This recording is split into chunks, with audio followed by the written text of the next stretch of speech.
धरती योगी है, उसका माइंड है, उसकी मॉलिक्यूलर बॉडी है और उससे मैंने कम्युनिकेट किया है।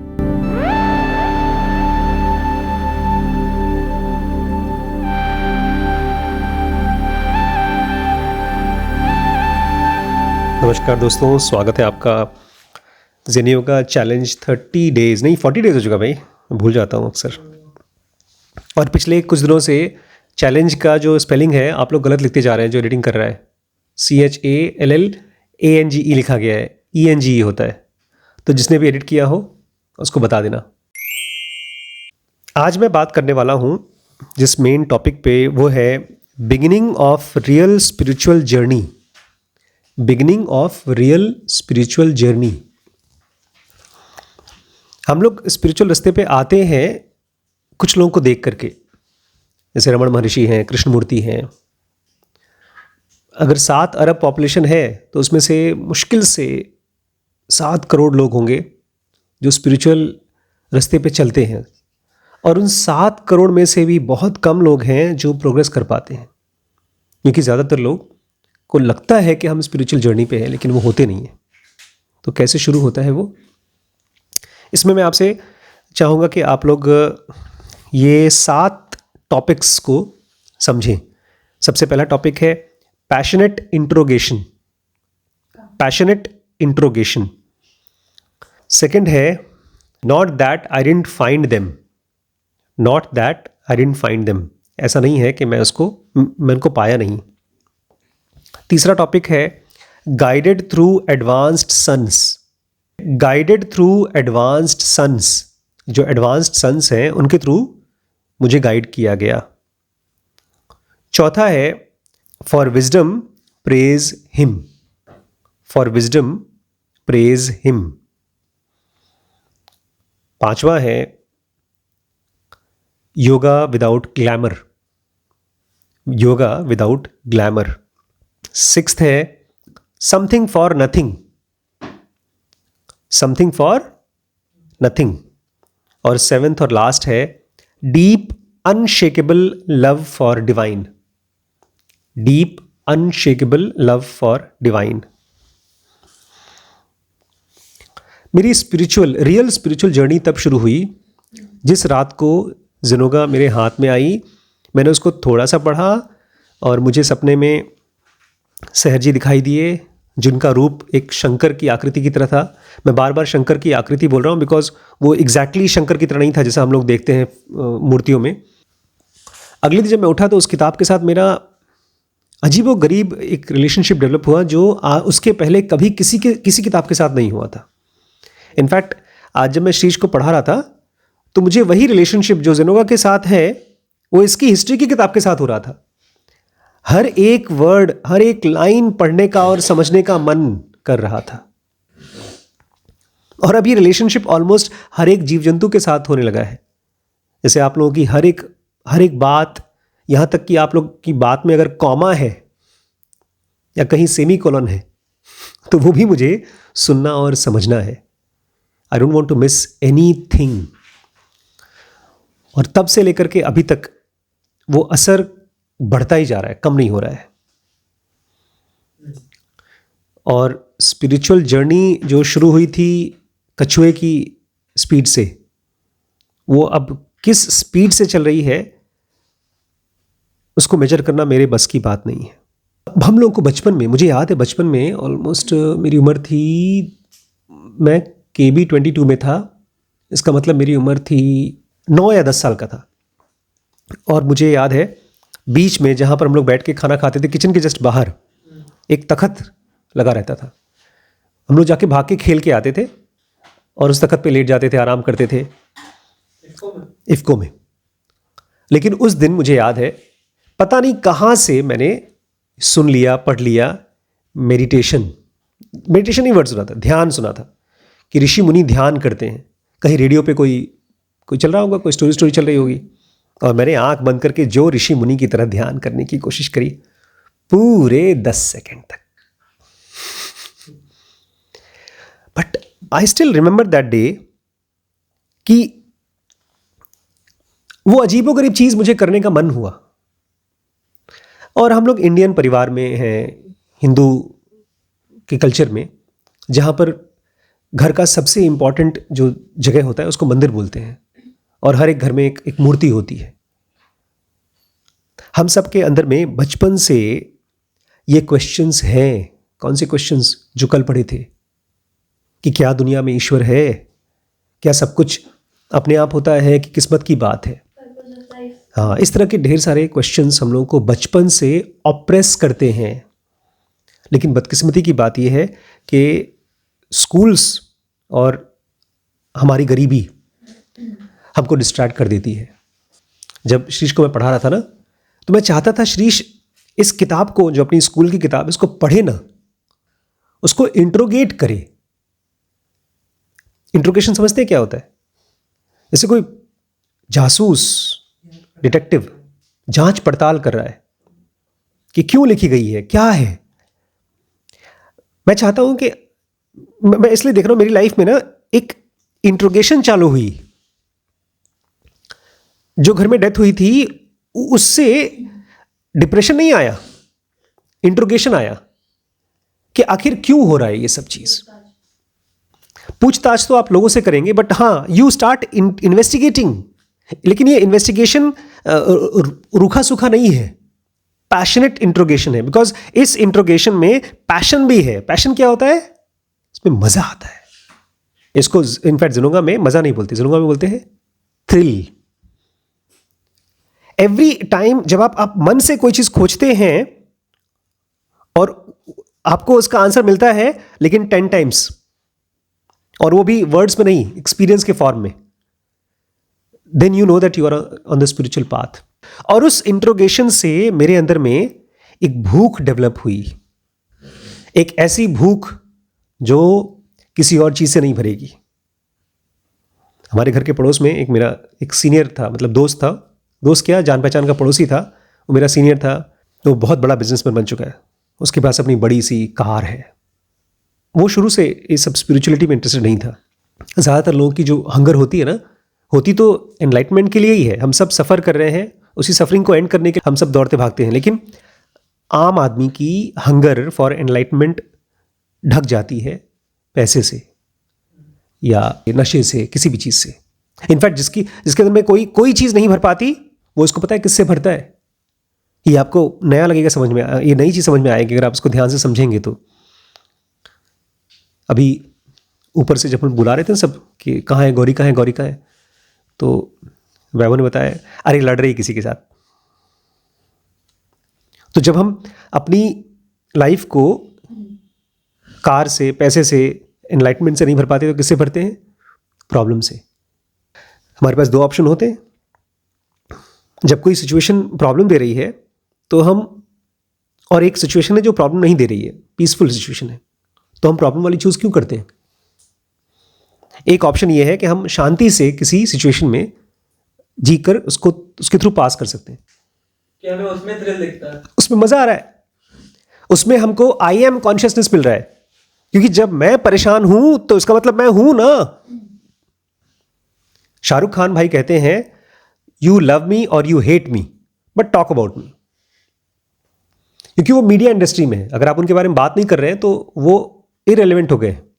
इसलिए पुरानी फिल्मों में जो लोग पहले लीड एक्टर्स और एक्ट्रेसेस हुआ करते थे, जिसको हीरो हीरोइन बोला जाता है, जब उनको वो काम नहीं मिलता तो क्या करते हैं? कैरेक्टर रोल करते हैं। कैरेक्टर रोल मतलब हीरो की माँ का रोल, कॉमेडी का रोल, जब मेन काम नहीं मिलता। तो हमारे को भी शुरू में बचपन में तो इनोसेंट होते हैं, तो एनलाइटमेंट चाहिए। फिर थोड़ा सा जब जोश कम हो जाता है साधु सन्यासी बनने का, तो पैसा रुपया चाहिए। फिर जब वो भी जोश कम हो जाता है और कुछ नहीं मिल रहा, तो प्रॉब्लम से ही काम चला लेंगे। चलो अपने बेटे से लड़ाई कर लेंगे, बहू से लड़ाई कर लेंगे, हमारी बेटी की शादी नहीं हो रही, वही प्रॉब्लम है। मैं ऐसे ऐसे लोगों को जानता हूं जो जिस प्रॉब्लम को लेकर के वो 40 साल पहले परेशान थे, आज भी उसी प्रॉब्लम को लेकर परेशान है। Why do people continue with their problems? Because उनके पास वो अनपीजेबल हंगर फॉर एनलाइटमेंट नहीं है। उनकी हंगर फॉर एनलाइटमेंट क्या हो गई है? उन्होंने किसी और चीज से उसको भर लिया है। लेकिन आपको चाहिए पैशनेट इंट्रोगेशन, एक ऐसा इंट्रोगेशन जो मेरी जिनोगा के साथ स्टार्ट हुई, खत्म ही नहीं हुई। मैं बहुत सोचता हूं यार, ये कैसे, ये बुखार, इसको खुमार बोलते हैं, पता है? खुमारी, प्यार की खुमारी बोलते हैं। ये बुखार किसी तरह से मैं ऐसे निकाल कर आप लोगों को दे दूं। ये हर चीज को गहराई से जानने का, उसको समझने का बुखार है। अगर ये आपके अंदर में है तो आपकी स्पिरिचुअल जर्नी शुरू हो गई है। स्पिरिचुअल जर्नी मतलब कोई एक्सपीरियंस नहीं, hunger for knowledge, not words but silence. Next है not that I didn't find them. मैंने अपनी ज़िंदगी में एक्सपेरिमेंट्स बहुत किए हैं, बहुत से गुरुओं के पास गया हूँ। कुछ तो नॉर्मल, जैसे पूजा पाठ करना। पूरे 9th और 10th हनुमान जी मेरे फेवरेट सुपर हीरो थे। मैं हर शनिवार को निकल जाया करता था घर से, बस में बैठे ऑलमोस्ट 3-4 किलोमीटर जाता था, उनको दिया तेल वेल जला करके, और उसके बाद मिठाई, 1.5 किलो मिठाई चढ़ाकर खा पी करके आता था, और मैं इसको भक्ति कहता था। और इस तरह की अजीबोगरीब चीज़ें मैंने बहुत सी की हैं, कुछ प्लेजेंट और कुछ अनप्लेजेंट। कुछ तो आसान थी और दूसरी और आसान थी। मैंने डिफ़िकल्ट बहुत ट्राई नहीं किया है। बहुत सी अजीब और बहुत सी कॉमन प्रैक्टिसेस मैंने की हैं। मैंने अपने आप को टॉर्चर किया है भगवान के नाम पर। बहुत बार भगवान के नाम पे फिजिकली टॉर्चर नहीं किया है, लेकिन मेंटली टॉर्चर किया है। हम सब करते हैं, हम सब। ये सब चीज सहर जी ने भी किया है। ये मुझे लगता है हर उस इंसान ने किया है जो जेन्युइन स्पिरिचुअल रास्ते पे आ चुका है। ये सारी की सारी चीज़ें एक तरह से स्कूल का 1st, 2nd, 3rd, 4th, 5th है। ये जैसे एक बीज है आम का, तो छोटा सा पहले उसमें से अंकुर निकलता है, फिर थोड़ा पतला सा पौधा निकलता है, फिर थोड़ा छोटा सा पेड़, फिर बड़ा पेड़, और फिर बहुत बड़ा पेड़। तो कौन सा बीज है जिसको अंकुर नहीं बनना पड़ेगा? हर किसी ने, क्योंकि मैं बता रहा हूँ, हम जो प्रैक्टिसेस करते हैं वो ट्रायल एंड एरर के साथ करते हैं। अगर आपको कोई दिखाई दे रहा है रमण महर्षि जिसने पहले ही बॉल पे छक्का मार लिया, तो उसने पिछले जन्मों में बहुत से ट्रायल एरर किए हैं।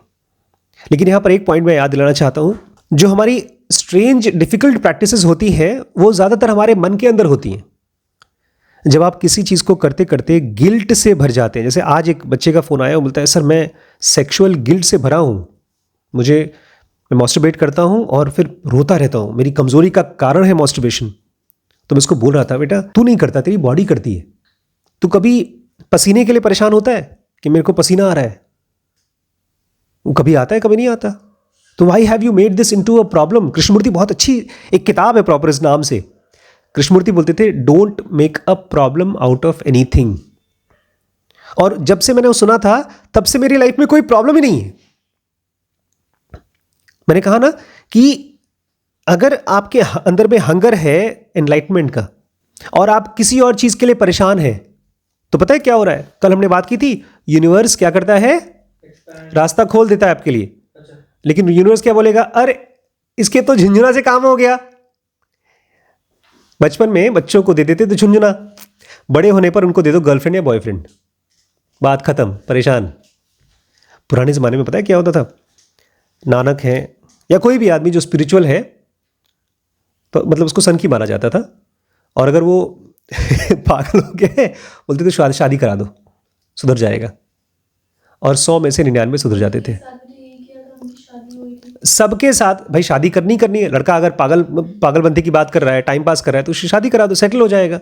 बहुत कम लोग होते हैं जो शादी करने के बाद भी स्पिरिचुअल रास्ते पे होते हैं। अभी तो आप जो मेरी लाइब्रेरी में बुक्स देख रहे हैं ना, ये तो मैंने अपनी जेब से, अपने पैसे से खरीदे हैं। जब दूसरे के पैसे से, पापा के पैसे से बुक्स खरीदने पड़ते थे चुपके से, तो एक एक बुक की कीमत बहुत ज़्यादा होती थी, लेकिन मैं फिर भी खरीदता था। लेकिन ज़्यादातर बुक्स मुझे डिसअपॉइंट करती थी, क्योंकि बुक्स पढ़ने के बाद जो मुझे फ्रीडम की खोज थी वो मिलती नहीं थी। नहीं, रिजल्ट ड्रिवन थे ऑब्वियसली, लेकिन आप एक बुक पढ़ते हैं ना तो आप कुछ समझते हैं, लेकिन मैं कुछ समझ नहीं पा रहा था उस समय। मुझे आज जो पहली किताब मैंने उठाई थी ओशो की, भारत एक खोज, बहुत मज़ेदार स्टोरीज थी, लेकिन मैं कहीं पहुंचता ही नहीं था। नहीं, ऐसा नहीं है कि उन किताबों में नॉलेज था नहीं। मैंने आपको बताया था पतंजलि योग सूत्र मैंने बहुत साल पहले उठाई थी। गीता का मैं श्लोक लिखा करता था अपनी किताब में एक अलग से, और वो भी ला करके कैलीग्राफी की पेन, धीरे धीरे ड्राइंग बना करके, इस उम्मीद में कि ये श्लोक लिख रहा हूँ और भगवान कृष्ण मेरे रात को सपने में आएंगे, सारी मैथमेटिक्स की बुक और इंग्लिश की बुक पढ़ा के चले जाएंगे। अरे जब अर्जुन को पढ़ाया है, मैं रात को भजन सुना करता था, पता है आपको? हे राधा माधव हे कुंज बिहारी। फाइनेंशियल अकाउंटिंग का पेपर है, गीता पढ़ रही थी। पूरे रात भर गीता के श्लोक। और एक लड़के को देखा था मैंने क्लास में, वो हर कॉपी की शुरुआत में ओम और एंड में यानी ऊपर गणेश जी की मूर्ति बनाया करता था। तो मैं भी एकदम ड्राइंग में सूंड और कान जो बनाता था ना, उसमें ओम और गणेश जी एक साथ ही होते थे, लेकिन फायदा नहीं। ऐसा नहीं है कि उसके अंदर में नॉलेज नहीं था, मुझे नहीं मिल पाया। मेरी हालत उस छोटे से बच्चे की तरह थी जो मोटरसाइकिल पर बैठ ही नहीं पाता था। मोटरसाइकिल तो चल सकती है, कोई किक मारे, एक्सीलेटर दबाए, गियर में डाले तो गाड़ी चल जाएगी, लेकिन मैं छोटा सा था यार। बाइक पर खड़ा चढ़ ही नहीं पाता था, मेरे पैर पहुंचते ही नहीं थे। गीता उठाते थे, लेकिन गीता उठा के रख देते थे, मतलब शब्द जाते थे लेकिन कुछ कहीं। इसलिए मैं कह रहा हूं बिकॉज आप लोग भी बहुत सी ऐसी किताबें उठाते हो। वैभव बहुत सी किताबें उठाएगा, यहाँ से लेके जाएगा, 1 पेज 2 पेज पढ़ेगा, उसके बाद बोलेगा बस मेरी औकात नहीं है। 1-2 पेज पढ़ता है, मैं स्टार्टिंग का ही पढ़ के उठाता है। लेकिन मैं आपको फिर भी कहूंगा, try to pick up some book, because मेरी जो ये शुरुआत हुई है जिनोगा की, वो ऐसे ही से हुई थी। एक अंकल के एक लाइब्रेरी में जिनोगा पड़ी थी, उसको उठाया और बस शुरू हो गई यात्रा, शुरू हो गई। Your book is waiting for you. जैसे हर किसी की गर्लफ्रेंड या बॉयफ्रेंड वेट करते हैं ना, लाइफ पार्टनर वेट करते हैं, ऐसे ही आपकी बुक, आपकी स्पिरिचुअल नॉलेज वेट कर रही है। आपने पिछले कई जन्मों में बहुत से मास्टर्स के साथ आधा अधूरा टाइम बिताया है, तो वो संस्कार, वो उसको वासनास भी कह सकते हैं, स्पिरिचुअल वासनास कह सकते हैं, वो आपके लिए वेट कर रहा है। ये ध्यान रखिएगा, ऐसा नहीं है कि अगर आपने कोई किताब उठाई तो वो किताब खराब है या गलत है। हो सकता है हम उसके लिए अभी प्रिपेयर्ड ना हुए हों। अभी आज ही एक लड़का बोला था, सर मैंने ना आपके कौन सा कोर्स ज्वाइन किया था, SPMT कोर्स ज्वाइन किया था लेकिन मैंने 15-20 वीडियो देख करके फिर छोड़ दिया। मैंने कहा बेटा छोड़ा नहीं है, इसको ऐसे कहो कि ब्रेक लिया है। जैसे अभी हम लोग thinking fast and slow cover कर रहे हैं, उसको छोड़ थोड़ी दिया। उसके 102-103 वीडियोस कंप्लीट हुए हैं, उसके बाद अभी ब्रेक चल रहा है, दूसरा काम कर रहे हैं, फिर वापस आ जाएंगे। तो ये नॉलेज उस बुक में है। I am just waiting for me to come to the level of that knowledge. Guided through advanced sons. School में एक एक क्लास में चीज़ें डिवाइडेड हैं, क्लास UKG LKG वगैरह वगैरह, सब कुछ डेट और सब्जेक्ट वाइज डिवाइडेड है। आपकी प्रोग्रेस भी पहले से ही डिफाइंड है। लाइफ में भी ऐसे ही होता है, लेकिन हमको दिखता नहीं है। मैं अपनी लाइफ को अगर मैं डिवाइड करूं तो सबसे पहला फेज तो वो है जिसमें कि मुझे आई एम कॉन्शियसनेस था ही नहीं। वो उस समय मैं इफ्को फुलपुर में था। उसके बाद जब मैं इलाहाबाद में पहुंचा तो थोड़ा थोड़ा सा अपनी बॉडी का एहसास होना शुरू हुआ, और स्कूल में बेइज्जती पढ़ाई के नाम पे जो होती थी वो, और फिर पहुंच गए बॉम्बे का फेज़ जहाँ पर थोड़ा थोड़ा कॉन्फिडेंस आया। लेकिन मेन तो तब स्टार्टिंग हुई मेरी लाइफ की जब 12th के बाद MBBS में घुस गया और प्रोफेशनल पढ़ाई में एकदम दिमाग हिल गया। मुश्किल थी, MBBS की पढ़ाई बहुत मुश्किल थी, और उसी से मेरी स्पिरिचुअल पढ़ाई भी शुरू हुई। बिकॉज जब आपको समझ में नहीं आता क्या करना है ना, तो आप भगवान के भरोसे जाकर खोजते हो। 2000 से लेकर के 2006 तक, नहीं 2003 तक, 3 साल तक मेरा वो फेज चला जिसमें कि मुझे लगता था कुछ नहीं हो रहा यार, कुछ नहीं हो रहा। मैं खाली बुक्स पढ़ता था और वो भी फ्रस्ट्रेशन के साथ। लेकिन जब जिनोगा आई है 2003 में, तब मुझे ये एहसास हुआ कि वो सारे के सारे पीरियड क्या थे, LKG UKG first second third fourth, वो चीज़ को इवन रिसीव करने के लिए मेंटली प्रिपेयर्ड हुआ था मैं बहुत से लोगों को बुक देता हूँ, बहुत से लोग सुनते हैं, लेकिन वो रिसीव नहीं कर पाते। एडवांस्ड सन्स गाइड करने के लिए हमेशा वेट करते हैं। आखिर सहर जी ने किताब को लिखा ना, कृष्ण ने अर्जुन को बताया, लेकिन किसी ने तो उसको स्क्रिप्टिंग की, और पिछले 5000 सालों से अलग अलग संस्थाएं गीता को छाप रही है। बाइबल चर्च के थ्रू लोगों को मिल रही है। लोग कुरान पढ़ के आयतें हजारों साल से पढ़ रहे हैं। इसका मतलब लोगों ने स्पिरिचुअल नॉलेज को जिंदा बचा के रखा है। और ये तो फिजिकल लेवल पे है, इसके लेवल मॉलिक्यूलर लेवल पर भी, जैसे सूरज है या अलग अलग प्लैनेट्स हैं, जैसे ग्रेविटी के फोर्स हैं, ऐसे ही एडवांस्ड सन्स, ऋषि मुनि नॉन फिजिकल फॉर्म में हमको गाइड करने के लिए वेट कर रहे हैं। इसलिए जो आप कहते हैं ना, योग में अगर आपने थोड़ा सा भी एफर्ट डाला है वो कभी वेस्ट होता ही नहीं है। ये प्रॉपर कृष्ण ने गीता में अर्जुन से साफ साफ कहा है कि अगर तुम जरा सा भी एक दिन का भी मेहनत करते हो, इसलिए मैं कह रहा हूं वो बच्चा जो 10 सेकंड के लिए आंख बंद करके ध्यान कर रहा था वो वेस्ट नहीं हुआ है। एक स्टोरी सुनाना चाहता हूं मैं आपको, आपने सुनी होगी थोड़ी सी। 2 फ्रेंड थे, बहुत अच्छे फ्रेंड्स, बचपन से ही, स्कूल साथ में, कॉलेज साथ में। एक का हो गया सिलेक्शन मिलिट्री में, दूसरा भी मिलिट्री में, खूब मेहनत करके दोनों का सिलेक्शन हो गया मिलिट्री में। और मिलिट्री में एक दिन इतनी बड़ी लड़ाई, मतलब इतनी ज़्यादा बुरी लड़ाई हुई कि उसमें से एक फ्रेंड जा चुका था वॉर फ्रंट पे, दूसरा यहीं था। और वहाँ से जो लोग भी बच के आए, किसी का हाथ टूटा, किसी को चोट लगी, और जो बच के आए बोलते हैं वहाँ पर बाकी सब लोग मर गए, तुम्हारा फ्रेंड भी मर गया। तो ये बोलते मैं जा रहा हूँ, बोलते मत जाओ, वहाँ जाओगे तो मर जाओगे। बट ये फिर भी गया, और वहाँ जब पहुँचा तो इसको भी खुद काफ़ी गोली लग गई। वापस आते आते यहाँ लोगों ने कहा, देखा तुम फालतू में गए, मर गए ना, इट वॉज वेस्ट। तो बोलता नहीं, जब मैं वहाँ पहुँचा था तो अपनी आखिरी सांसें ले रहा था, और जब मैं उससे मिला हूँ तो वो मुझे देख करके मुस्कुराया और उसने कहा था I knew that you would come, और इतना बोल करके वो मर गया। तो फिर उसने कहा कि that is why it was worth it, वहाँ जाना वर्थ इट था। हम लोग को ना जब तक हम सांस लेते हैं वो पॉइंट हमको रियल लगता है, लेकिन डेथ के बाद हमको लगता है सब खत्म हो गई। लेकिन लाइफ तो एक जिंदा स्क्रीन है, जिंदा स्क्रीन।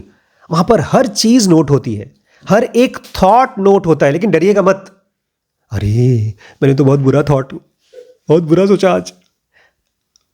लाइफ के लिए ढेर सारे थॉट्स, लेकिन अनकॉन्शियस थॉट्स भी नोट होते हैं। और एडवांस्ड जो टीचर्स होते हैं वो कसाई नहीं है कि आपको थॉट्स के लिए कोड़े मारे, वो आपको हेल्प करते हैं, गाइड करते हैं। इसलिए अगर मैंने 10 बुरे थॉट सोचे, लेकिन मैंने 500 बार या 500 तरीके से अपने आप को टीच कराने की कोशिश की, समझाने और पढ़ाने की कोशिश की, तो वो भी मेरे को गाइड किया गया है। ये जो गाइड्स होते हैं एक भी दिन आराम नहीं करते, इनको आराम करने की जरूरत ही नहीं है। ये आराम का कॉन्सेप्ट तो वहां है जहां पर फिजिकल बॉडी है। डिवाइन फ्रैगमेंट को किसी आराम की जरूरत नहीं है, वो पूर्ण है, अपने आप में संपूर्ण है, और वो गाइड करता है। बट उसको जरूरत है अनपेजेबल हंगर फॉर एनलाइटनमेंट। अगर आप अपनी एनलाइटमेंट की हंगर को किसी और छोटी मोटी तुच्छी चीज से भर लेंगे तो फिर मास्टर्स बोलते हैं अभी छोटा बच्चा है, इसको खेलने दो। I request you to keep on preparing yourself. आप एक एक वर्ड पढ़ते हैं, आप 2 सेकंड के लिए ऑब्जर्व करते हैं। आप अगर किसी नशे में हैं, आप सिगरेट पीते हैं, तो 1 सिगरेट छोड़ दीजिए। अगर आपकी कोई गंदी हैबिट है तो 10 बार करते हैं तो 1 बार कम कर दीजिए। Every step is counted. एक इसमें बड़ी इंपॉर्टेंट चीज है योग सूत्र में, जो मुझे पहली बार समझ में आई, कि जब भी हम कुछ समझदारी की चीज पढ़ते हैं भगवद गीता जैसी बुक में या किसी भी स्क्रिप्चर में, तो हम बड़ी तारीफ करते हैं भगवान की। लेकिन अगर हमसे कोई बात कर रहा है, वो कंफ्यूज्ड है या हम कंफ्यूज्ड हैं किसी स्क्रिप्चर को पढ़ के, कोई स्पिरिचुअल नॉलेज को पढ़ के, तो उसकी गलती किसको मिलनी चाहिए? ज़नोगा कहती है हमारे माइंड को। जैसे श्रीश आज मैं देख रहा था, जो बुक में लिखा था उसमें से जब कॉपी में लिखने की कोशिश की तो जल्दबाजी में या किसी वजह से कुछ वर्ड्स मिस हो गए, कुछ स्पेलिंग के मिस्टेक्स हो गए। तो हमारा माइंड इस फिजिकल वर्ल्ड का बना है, उसमें ढेर सारे अननोन फैक्टर्स काम करते हैं। अगर कोई मिसअंडरस्टैंडिंग है तो आप अपने आप से बोलिए, बॉस कल रात को पढ़ा था मैंने, हो सकता है नींद में पढ़ा हो इसलिए मिस कर गया, आज फिर से पढ़ता हूं। इसको ऐसे समझिए जैसे कि आप एक परफेक्ट पेंटिंग बनाने की कोशिश कर रहे हैं और इसको बनाने के लिए कई दिन या शायद कई साल लग जाएंगे। लेकिन आपको नॉलेज का सोर्स है डिवाइन, कंफ्यूजन का सोर्स डिवाइन नहीं है। ये सबसे बड़ी कंफ्यूजन हमको लगता है कि अच्छा अगर मेरी एनलाइटमेंट होगी तो तुम करवाओगे, अगर मेरा कंफ्यूजन है वो तुम ही कंफ्यूजन हो। ऐसा नहीं है। If you start blaming divine for your bad things, तब आप अपने आप को इंप्रूव नहीं कर सकते। तब आपने एक ही सोर्स था आपके नॉलेज का और ताकत का, आपने वही बंद कर दिया। इसलिए जैसे शीश बोल रहे थे अभी भी शाम को कि हमारे मन में कई बार आता है ना, सब खत्म हो गया, सब खत्म हो गया। अच्छा, गौरी बोल रही थी कि बहुत बार हमारे मन में ऐसा सेंटेंस आता है, सब खत्म हो गया, सब खत्म हो गया। तो वो हमारे ब्रेन का कंफ्यूजन है, क्योंकि दुनिया खत्म नहीं हुई, फोर्सेस खत्म नहीं हुई, वो तो तब से चल रहे अभी तक, मतलब हमेशा से चलती रहेंगी। तो ऑलवेज रिमेंबर, जब कुछ अच्छा होता है प्रेज डिवाइन, जब कुछ खराब होता है तो वो हमारी कन्फ्यूजन है। ये एटीट्यूड ने मुझे इतना हेल्प किया, क्योंकि अगर मैं कन्फ्यूज्ड हूं तो वेट बस 2 दिन 3 दिन 4 दिन ठीक हो जाएगा, बादल हट जाएगा। जैसे बारिश के समय हम जानते हैं ना कि बारिश रुकेगी, ऐसे ही अगर कुछ दुख है, परेशानी है, कन्फ्यूजन है तो ठीक हो जाएगा। Just wait. मतलब विजडम के लिए डिवाइन को हेल्प प्रेज करिए, और इनकंसिस्टेंसीज के लिए ब्लेम खुद को करिए। मतलब ब्लेम भी मत करिए, अपने आप को बोलिए ठीक है, ठीक हो जाएगा, अभी है, इनकंसिस्टेंसीज है, अभी मैं बड़ा हो जाऊंगा, अभी समझदार हो जाऊंगा। एक और बहुत बड़ी कंफ्यूजन है अगर आप रियल स्पिरिचुअल रास्ते पे चलना चाहते हैं, और वो है फ्रीमियम। फ्रीमियम मतलब जैसे कंपनीज नहीं, आजकल गूगल है और फेसबुक है और व्हाट्सएप है, वो आपको फ्री में अकाउंट बनाने की छूट दे देती हैं, और सभी जगहों पर कुछ मुफ्त मिलता है तो अच्छा लगता है हम लोगों को। और पता नहीं प्रार्थनाओं को ऐसा लिखा गया है या क्या किया गया है, उससे एक ऐसा समझ हम लोगों को डेवलप होता है, समझ नहीं है, कन्फ्यूजन है कि बस हम भीख मांगेंगे हमको मिल जाएगा। लाइफ में कोई भी कीमती चीज, कोई भी ग्रोथ समथिंग फॉर नथिंग नहीं मिलता। मतलब मुफ्त में कोई भी कायदे की चीज नहीं मिलती। अगर आपको किसी गहरी कंडीशन में, एनलाइटेंड स्टेट में पहुंचना है तो उसके लिए मेहनत करना पड़ेगा। ये जो ब्रह्मांड का फोर्स है वो अपनी स्पीड से स्लो एवोल्यूशन में चल रहा है, लेकिन अगर आपको उससे पहले, इस यूनिवर्स से पहले एनलाइटेंड होना है, आपको पता है ना, ये यूनिवर्स भी अपने आप को एनलाइटन करने की कोशिश कर रहा है। ये धरती एक जिंदा जीव है, वो यम नियम आसन प्राणायाम प्रत्याहार की स्टेज पर है ये धरती। सूरज भी ऐसी जिंदा है, और सूरज की उम्र धरती से कम है। सूरज यंगर जनरेशन है, धरती उसके बाद में आई है। It's a very complex thing जो हमको बाद में समझ में आएगा। बट कोई भी चीज मुफ्त में नहीं मिलती हमको। मैं जब ये पढ़ाता हूँ ना चीज़ें, तो बहुत से लोग बोलते हैं कि सर मेरे पास पैसे नहीं है, आप मुझे नहीं पढ़ाएंगे। तो मुझे बड़ी अजीब लगता है, बिकॉज ये नॉलेज पैसे से नहीं मिलता है। नॉलेज तो मिलता है आपके एफर्ट से, आपकी कंसिस्टेंसी से। बट मैंने अपने बारे में देखा था कि मेरी ज़रूरतें हैं अपनी खुद की फिजिकल बॉडी की, और रोज़ की बेसिक ज़रूरतों के लिए भी मुझे कमाना पड़ता है। तो वो इस दुनिया में ना आपको कुछ देना होता है फिर मिलता है। एक बेसिक चीज जो इस दुनिया में देनी होती है वो है आपका ईगो। तो आपको मिलती है फ्रीडम। ईगो दो, फ्रीडम लो। लेकिन वो देने और लेने के लिए भी you need to work hard. ये एटीट्यूड ब्रेन से निकल कर जाना होगा कि मुझे फ्री में क्यों नहीं मिल रहा। फ्री में मिल रहा है, लेकिन आपको पता नहीं है कि आप कुछ कीमत दे रहे हैं। अगर आपको कोई ऐप है जो आपका टाइम वेस्ट करा रहा है, तो आपको तो लग रहा है फ्री में दे रहे हैं, लेकिन आपसे कुछ ले रहा है। आपका टाइम, आपका माइंड, आपकी इंटेलिजेंस चूस के निकाल रहा है। अगर आप 1 घंटे कोई गेम खेल रहे हैं तो आपको पता भी नहीं है कि you are becoming dull and stupid. और यही मैं शीश को बोल रहा था, अगर जिस तरह से तुम पढ़ाई कर रहे हो, एग्जाम्स के लिए क्वेश्चन पढ़ा, उसके आंसर के 3 लाइन पढ़े, और नींद आ रही है, रट लिया, एग्जाम दे दिया और फिर वापस आ गए, तो you are becoming duller and duller, more and more stupid. आधे घंटे आप अगर अपने आप को देते हैं किताब को ये समझने के लिए कि वो बोल क्या रहा है, तो you are paying some price. आप उस समय कोई गेम का प्लेजर गिव अप कर रहे हो।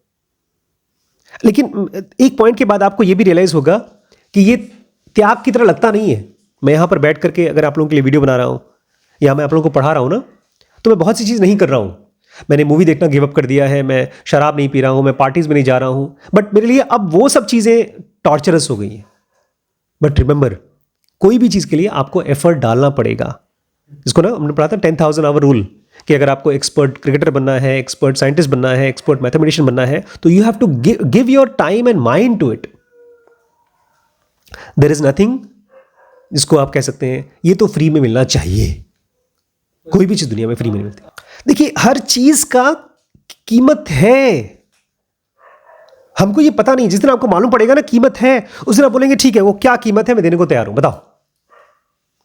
जब तक हमारे मन में ये एटीट्यूड है कि अरे यार ये फ्री में मिल रहा है ना, लेने दो ना। मुझे याद है, मेरे पास पता है सेविंग्स बैंक में पैसे नहीं होते थे अकाउंट में, 2,000 3,000 होते थे। लेकिन जब मेरी रिम्पी से शादी हुई, और जेनोगा मैंने पढ़ना शुरू किया, इनफैक्ट मुझे पहली बार एहसास हुआ कि एनर्जी इकट्ठी हो रही है बॉडी में, माइंड में, और जैसे जैसे एनर्जी इकट्ठी हो रही है वैसे वैसे बैंक में पैसे इकट्ठे होते जा रहे हैं. Everything has a price and that price has to be gathered and paid. अगर आप ये सोचते हैं कि नहीं मुझे फ्री में मिल जाए, तो भी आप प्राइस पे कर ही रहे हैं, लेकिन आपको पता नहीं है कि आप ज्यादा प्राइस पे कर रहे हैं. 3 पॉइंट और है, फटाफट कवर करते हैं. Yoga without glamour. अगर आप स्पिरिचुअल रास्ते पर हैं, रियल जेन्युइन स्पिरिचुअल रास्ते पे, तो आप वो नहीं करेंगे जो बाकी लोग करते हैं. आप योगा से, जिन योगा से शो ऑफ नहीं करेंगे. आप जो जिन योगा एक्चुअली क्या है, इसको आप एक और नाम से पुकार सकते हैं, योगा विदाउट ग्लैमर, YWG. आपका ये प्रोसेस, ये प्रैक्टिस, इनफैक्ट जिन योगा प्रैक्टिस माइंड के अंदर की प्रैक्टिस है. आप इसको शो नहीं करते, शो ऑफ नहीं करते. ये तरह से आपके और आपके डिवाइन फ्रैगमेंट की बातचीत है, जिसमें बाहर किसी को कुछ बताने की जरूरत ही नहीं है. आपकी ग्रोथ आपको मालूम पड़ती है और फिर लोगों को दिखती है, लेकिन आप इस फालतू के झंझट में नहीं पड़ते. क्या? लोगों को दिखाना. जो चीज दिखती है उसको दिखाने की जरूरत नहीं है. अर्थ का साइज इतना बड़ा है, इतना बड़ा, और वो इतनी जिंदा चीज है कि हम लोग सोचते हैं कि हम बदल सकते हैं धरती को. धरती जब चाहे ना, और चाहे क्या, हर 12,000 साल में धरती अपनी स्किन बदलती है. मतलब जो पुरानी सिविलाइजेशन है वो खत्म हो जाती है, नई सिविलाइजेशन आ जाती है 12,000 ईयर्स में. अभी पिछले 12,000 साल पहले लोग क्या थे, हमको क्या पता. तो ये एक तरह से धरती का जो लेयर्स है वो चेंज होता रहता है. धरती योगी है, उसका माइंड है, उसकी मॉलिक्यूलर बॉडी है, और उससे मैंने कम्युनिकेट किया है, मैंने बातचीत की है. बताया भी तो था आपको एक बार मैं ऐसे ही आंख बंद करके 3 स्टेप कर रहा था, और मेरे सामने एक बड़ी खूबसूरत सी प्यारी सी मम्मी जैसी औरत आई. मैं उनसे पूछ रहा हूँ, आप कौन? आप बहुत अच्छी लग रही. बोलती, मैं धरती. मैं ऐसे देख रहा हूँ, धरती? और ज्योग्राफी में क्या पढ़ा है? वो तो प्लैनेट है. मैंने कहा वो तो प्लैनेट है. बोलती, अच्छा प्लैनेट क्या होता है? मैंने कहा जो सूरज के सामने चारों तरफ घूमती रहती है. बोलती, बेटा तुम कहाँ से आए हो? मैंने कहा अपनी मम्मी के अंदर से आए हो. बोलती, तुम्हारी मम्मी? वो उनकी मम्मी के अंदर में से. बोलते, वो सब चूज तो प्लैनेट पे, धरती में से तो निकले हो तुम लोग. मैंने कहा हाँ. बोलती, तुम लोग जिंदा हो? मैंने कहा हाँ. बोलती, और मैं मरी हूं. मैं चुप. हमको दिखता नहीं है. हमको ग्लैमर की, शो ऑफ की इतनी आदत पड़ी है कि कोई भी चीज जिसमें ग्लैमर नहीं है वो करने का मन नहीं करता. ग्लैमर समझते हैं? ग्लैमर मतलब कोई ऐसी चीज जिसमें लोग मुझे इंपॉर्टेंट समझे. मैं गया था, मम्मी को भी चश्मा टेस्ट कराना था डॉक्टर के पास. ढेर सारे लोग खड़े थे. मैं देख रहा था अंदर से, नॉर्मल जो माइंड है ना हमारा, सिस्टम 1, वो चाहता है कि हमें लोग देखें, हम ज्यादा खूबसूरत दिखाई दें, हमारे कपड़े दिखाई दें, हमें इंपॉर्टेंस मिले. ये बच्चों की आदत होती है, छोटे छोटे बच्चों की, जो चीखते हैं, हंसते हैं, अटेंशन ग्रैब करने की कोशिश करते हैं. हमारी भी वही आदत है, बचपन की आदत गई नहीं है. बट ज़ेन योगा जब पहली बार आती है तो आपको मालूम पड़ता है इसमें भी एनर्जी वेस्ट होती है. आप जितना सजने संवरने में, अपने बालों को ठीक करने में, इसलिए कबीर का था एक दोहा था कि इतना तुमने सर में तेल लगाया और कितना सजा सवरा अपने को, लेकिन तुमने हरि नाम मतलब रियलिटी के लिए कितना टाइम स्पेंड किया. इसलिए रिमेंबर कि ज़ेन योगा क्या है, या रियल स्पिरिचुअल जर्नी क्या है. Yoga without glamour. Last point है deep unshakeable love for divine. मैंने जब पहली बार ज़ेन योगा में पढ़ा कि ज़ेन योगा किसको डेडिकेटेड है, उन ग्रेट सोल्स के लिए. और मैं तो इसके लिए वर्दी हुई नहीं. हम लोग का एटीट्यूड पता है क्या होता है? I am worth everything. जो दुनिया का बेस्ट चीज़ है मुझे मिलना चाहिए. मुझे मर्सिडीज मिलना चाहिए, मुझे एक हवाई यात्रा मिलनी चाहिए, मुझे जो भी बेस्ट चीज़ है मिलनी चाहिए. लेकिन स्पिरिचुअलिटी में आप रियलाइज करेंगे कि जब आपको कोई चीज़ समझ में आती है ना, यू फील सो गुड. और उस गुड फीलिंग में ये भी एडेड फीलिंग है कि हमें इसके लिए वर्थ था. हम अपने बारे में जब तक ये सोचते रहेंगे कि मैं किसी लायक नहीं हूं, तब तक जो भी मिलेगा it will feel like wow. लेकिन अगर हम ये सोचते हैं कि नहीं मुझे और मिलना चाहिए, और मिलना चाहिए, तो वो नॉलेज हम यूज़ नहीं कर पाएंगे। हमारी हालत उस मोटे आदमी की तरह हो जाएगी जिसकी नज़र हमेशा वो गोल्फ के बॉल पे होती है। याद है ना, एक बहुत मोटा आदमी था, डॉक्टर के पास गया, डॉक्टर ने कहा पतला होना है तो गोल्फ खेलो। एक हफ्ते बाद आया, बोलता मैं गोल्फ नहीं खेल पा रहा हूँ। क्यों? बॉल अगर दूर रख देता हूँ तो मार नहीं पाता हूँ, बहुत नज़दीक रखता हूँ तो पेट के नीचे आ जाती है, दिखती नहीं बॉल। तो जो हमको मिलता है ना, जो हमको मिलता है वो दिखता नहीं है। ये जो फीलिंग वर्दी एक बहुत खतरनाक स्टेट है माइंड की। डिवाइन देती है हर रोज थोड़ा थोड़ा एक्सपीरियंस, थोड़ा थोड़ा नॉलेज देती है, लेकिन उसको बढ़ाने का मन नहीं करता।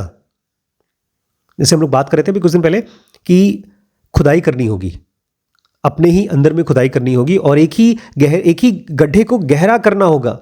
हम एक गड्ढा खोदते हैं, फिर दूसरे में चले जाते हैं, फिर तीसरे में चले जाते हैं। वो भी इसलिए क्योंकि हमको रोज हमारा ईगो हमसे कहता है कि अरे यार, जो मैं मेहनत कर रहा हूं ना उसे मुझे कायदे से नहीं मिल रहा रिजल्ट, इसलिए मैं कहीं और चलता हूं। आपको ये कहना होगा कि मैं काश ऐसा हो सकूं जैसा मेरे मास्टर पहले थे। अगर मैं वैसा हो सकूं जैसा मेरे मास्टर थे। कैसे थे मेरे मास्टर? मुझे जानना है कि वो एनलाइटन हुए, वो तो बात की बात है, लेकिन उसके पहले उनकी कैसी कंडीशन थी। एक जब तावा गर्म होता है तब उसके ऊपर रोटी जलाई जाती है, ठंडे तावे पर रोटी बनती नहीं है। तो वो गर्मी, कैसी गर्मी थी, वो क्या चीज चाहिए, कौन सी कंडीशन चाहिए जिसके लिए मैं तैयार हूं, बताओ। मैं एक खास पॉइंट बताना चाहता हूं तो शायद आपको क्लियर हो जाए, उसी के बाद इस क्लास को खत्म करेंगे। उसको मैं बोलता हूं 50-50। हम जो कुछ भी करते हैं ना, एक तरफ होता है हमारी एफर्ट, वो होना चाहिए 50%, नहीं मतलब वो होना चाहिए 100%। ऑब्वियसली पूरी कोशिश करिए, लेकिन आपको जो रिजल्ट मिलेगा वो दूसरे 50% की वजह से मिलेगा। दूसरा 50% क्या है? लक। एक कल भी डिस्कस किया था हमने कि आप एफर्ट तो पूरा डालेंगे, लेकिन उस एफर्ट की वजह से वो रिजल्ट नहीं आएगा। वो आपने अपना पोर्शन डाल दिया। अब बाकी अगर लाइफ या रियलिटी चाहती है तो आपको मिलेगा, नहीं तो नहीं मिलेगा। अगर मिल गया तो you should say thank God I was lucky. आपको 50 का 49% भी नहीं करना है। आप ये नहीं कह सकते ठीक है 49% मैं दे रहा हूं, 51% तुम दे दो ना। एग्जैक्टली आधा पोर्शन आपको देना है, आधा पोर्शन लाइफ देगी। आपकी पूरी मेहनत आधा पोर्शन है। कोई रिजल्ट चाहते हैं आपने पूरा मेहनत किया, आपने 50% काम कर दिया, बाकी 50% लाइफ करेगी किस्मत के रूप में। पूरी मेहनत मतलब जैसे मान लीजिए जितना मुझे लगता है, मैं बताता हूं। पूरी मेहनत का मतलब है कि मुझे ज़ेन योगा पढ़ाना है और पढ़ना है। कब तक पढ़ना है पढ़ाना है? जब तक मुझे रिजल्ट नहीं मिल जाता। पूरी मेहनत मतलब रिजल्ट पे मेरा ध्यान ही नहीं है, और जब भी कुछ भी रिजल्ट मिलता है उसके लिए थैंक यू बोलना है। बिकॉज हमेशा मेरे ब्रेन में क्या याद होना चाहिए? There is an X factor, there is luck, there is God. जब गॉड को लगेगा ये चीज मुझे मिलनी चाहिए तब देगा। अगर आपका ध्यान जरा सा भी रिजल्ट पे गया तो आपने अपना मेहनत छोड़ दिया। एक गाड़ी चला रहे हैं आप, आपकी नजर कहां होनी चाहिए? रोड पर। आपने अगर रोड छोड़ करके जीपीएस पर देखना शुरू कर दिया और रोड छोड़ दिया तो एक्सीडेंट होगा। आपकी मेहनत मतलब आपका रोज का एक छोटा छोटा छोटा छोटा activity. Result is always a by product. तो जब आपको रिजल्ट मिलता है ना तो you don't expect it, it happens as a by product. ये थोड़ा सोचिए। आप लोग एक दिन मेरे पास आते हैं और मैं बोलता हूं तुम लोग बहुत अच्छे से काम कर रहे हो, ये लो 5 लाख 5 लाख 5 लाख तुम तीनों को दे दिया, जाओ मौज करो रुपए। तो यू विल बी सरप्राइज्ड।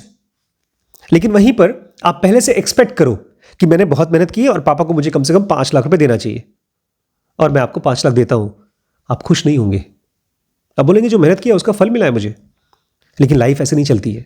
वो नौकरी में होता है, आप नौकरी करते हैं आपको सैलरी मिलती है बिकॉज आप एंटिसिपेट करते हैं। लाइफ में नॉलेज और फ्रीडम आपको मिलती है आपके एफर्ट प्लस किसकी वजह से? लक की वजह से। इसीलिए इसमें एक्चुअली बहुत से फैक्टर्स हैं। फिजिकल बॉडी है, डिवाइन फ्रैगमेंट है, ये यूनिवर्स है और आपके पिछले कई जन्मों का कर्मों का जाल है। आप अपना रोल प्ले करिए, अपनी जैसे नहीं, आप अपना एक गेम का एक चाल चलते हैं, उसके बाद देखते हैं अब आगे क्या होगा क्या होगा। कुछ हुआ तो अच्छी बात है, नहीं तो एक और चाल। इसको ऐसे समझिए, आप एक बड़े से उसमें है, नहीं फिल्मों में दिखाते हैं ट्रेजर हंट, आप अंदर घुसते हैं तो कुछ कुछ लॉक्स बने हैं, उसमें आपने चाबी डाली, घुमाया, फिर कोई दरवाज़ा खुला, कहीं से तीर आ रही है, तीर मार रहा है, आप मर सकते हैं, बच गए, तो मर भी सकते हैं, बच भी सकते हैं आप। ऐसा नहीं आप तीर खोलें और उसमें लॉकर खुल गया, सर जाइए आपको सोना चांदी ले लीजिए, ऐसा नहीं होता लाइफ में। आप लॉकर खोलते अंदर से सांप आ जाएगा, काट लेगा आपको, और जो सांप का काटना ही आपके लिए हो सकता है अच्छी चीज़ हो। राम को 14 साल का वनवास हो गया था, गणेश जी की गर्दन कट गई थी, वो अच्छी चीज़ थी उनके लिए। इसलिए you play your role. Full मेहनत का मतलब है मुझे अभी क्या करना चाहिए, मेरा कर्म क्या है, क्या चीज़ है जो मुझे पीस दे सकती है, क्या चीज़ है जो मेरे अंदर में गुडनेस प्रोड्यूस कर सकती है। बिकॉज जब आपका गुडनेस 100% हो जाएगा, 99% नहीं 100%, तब आपका पानी भाप बन जाएगा।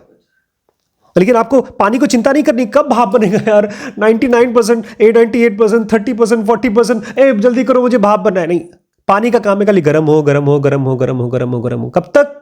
अरे जब तक भाप नहीं बनता तब तक गर्म हो। आपको एक ही चीज इकट्ठी करनी है, deep unshakeable love for divinity. आपको ये पूछना है डिविनिटी होती कैसी है, उसका नेचर कैसा होता है, उसको तब तक स्टडी करते रहिए, तब तक स्टडी करते रहिए, जब तक स्टडी करते, जब तक स्टडी करते रहिए।